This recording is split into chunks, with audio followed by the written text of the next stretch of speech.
Friends, welcome to KV channel. இன்றைக்கி பச்சை சுண்டக்காய் குழம்பு தான் செய்ய போகிறோம். இது ரொம்ப நல்லாயிருக்கும்.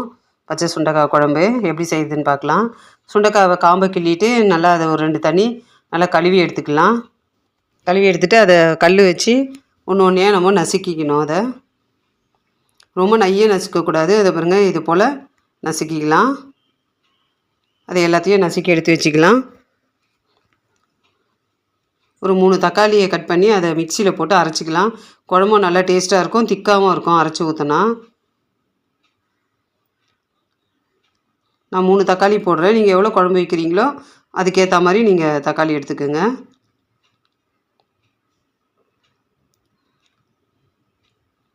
தக்காளி அரைச்சி வச்சுட்டு ஒரு கடாய் அடுப்பில் வச்சுட்டு எண்ணெய் ஊற்றி எண்ணெய் காஞ்சதும் கொஞ்சம் கடுகு போட்டுக்கலாம். நான் நல்லெண்ணெயில் செய்கிறேன். இது நல்லெண்ணெயில் செய்யும் போது இந்த குழம்பு இன்னும் ரொம்ப டேஸ்ட்டாக இருக்கும். சுண்டைக்காய் வந்து ரொம்ப நல்லது உடம்புக்கு.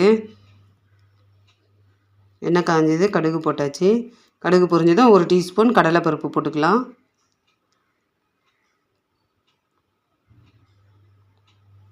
ஒரு ஸ்பூன் கடலைப்பருப்பு, ஒரு 1/2 ஸ்பூன் மிளகு போட்டுக்கலாம்.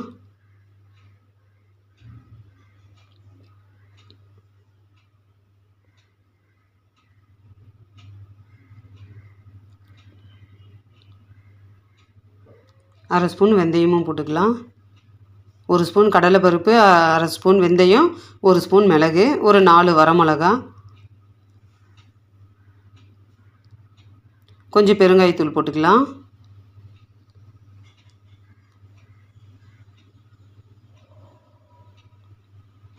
இப்போ வெங்காயம் போட்டு வெங்காயம் நல்லா செவக்க நம்ம வதக்கணும்.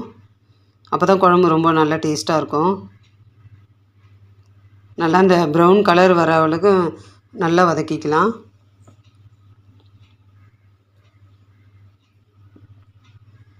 இப்போ நல்லா வதங்கிடுச்சு வெங்காயம். இப்போ நசுக்கி வச்ச சுண்டைக்காவையும் அதில் போட்டு இதையும் நல்லா வதக்கிக்கணும்.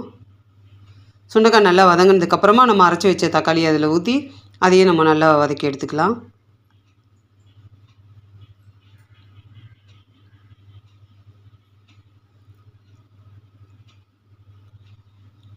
சுண்டைக்காய் நல்லா வதங்கிருச்சு. இப்போ நம்ம அரைச்சி வச்ச தக்காளியை அதில் ஊற்றிக்கலாம். இது நல்லா வதங்கி அந்த தக்காளியில் இருக்க அந்த தண்ணி எல்லாமே நல்லா சுண்டி எண்ணெய் பிரிஞ்சு வரும். நல்லா கெட்டியாகிடும். இது அந்த பதம் வந்த பிறகு நம்ம மிளகாத்தூள், மஞ்சத்தூள் எல்லாம் போட்டுக்கலாம்.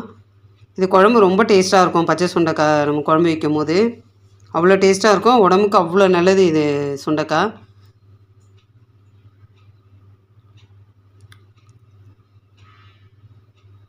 நல்லா அது எண்ணெய் பிரிஞ்சு வருது இல்லையா? இது போல் நல்லா கொதித்து இன்னும் திக்காகிடும். இது அந்த தண்ணி எல்லாமே சுண்டி அதிலே கருவேப்பிலையும் போட்டு நம்ம சேர்த்து வதக்கிக்கலாம்.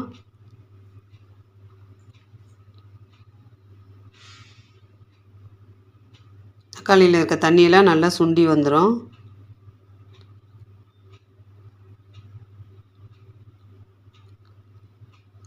நல்லா கெட்டியாகிருச்சு பாருங்கள். தண்ணியெல்லாம் நல்லா சுண்டிருச்சு.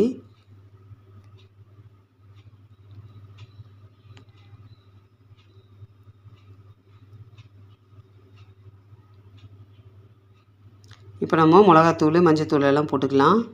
புளி தண்ணி ஊற்றிக்கலாம். நல்லா கெட்டியாகிருச்சு. இதுக்கு புளி ஒரு கொட்டை நம்ம அதிகமாகவே போட்டுக்கலாம். நார்மலாக நம்ம காரக்குழம்புக்கு செய்கிறத போடுறத விட அதை விட கொஞ்சம் ஒரு கொட்டை அதிகமாக போட்டுக்கலாம். ஒரு 4 ஸ்பூன் குழம்பு மிளகாய் தூள், 1/2 ஸ்பூன் மஞ்சத்தூள் போட்டிருக்கேன். உங்களுக்கு காரம் எவ்வளோ வேணுமோ அதுக்கேற்ற மாதிரி நீங்கள் போட்டுக்கலாம்.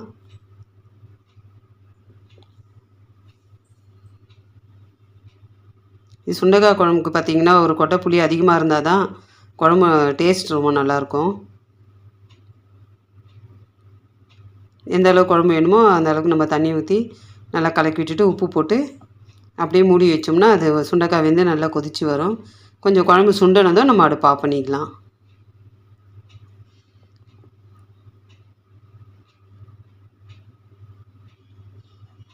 ஒரு தட்டு வச்சு மூடினோம்னா நம்மளுக்கு பொங்கி வழியாமல் இருக்கும். அதனால் நான் ஒரு கரண்டியை வச்சுட்டு தட்டு மேலே போட்டு மூடுறேன். நல்லா கொதிக்குது. கொஞ்சம் நல்லா சுண்டி வரணும்.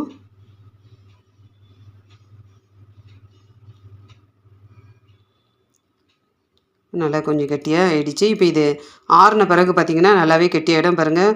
கொஞ்சம் ஆறுனதும் கெட்டியாயிடுச்சு. ரொம்ப நல்லாயிருக்கும் இந்த குழம்பு சாப்பிட்றதுக்கு. நீங்கள் இது 2 நாள் வச்சு சாப்பிட்டீங்கன்னா கூட அவ்வளோ சூப்பராக இருக்கும் இது. நீங்களும் செஞ்சு பாருங்கள். எப்படி இருந்ததுன்னு கமெண்டில் சொல்லுங்கள். அடுத்த வீடியோவில் பார்க்கலாம். பாய்.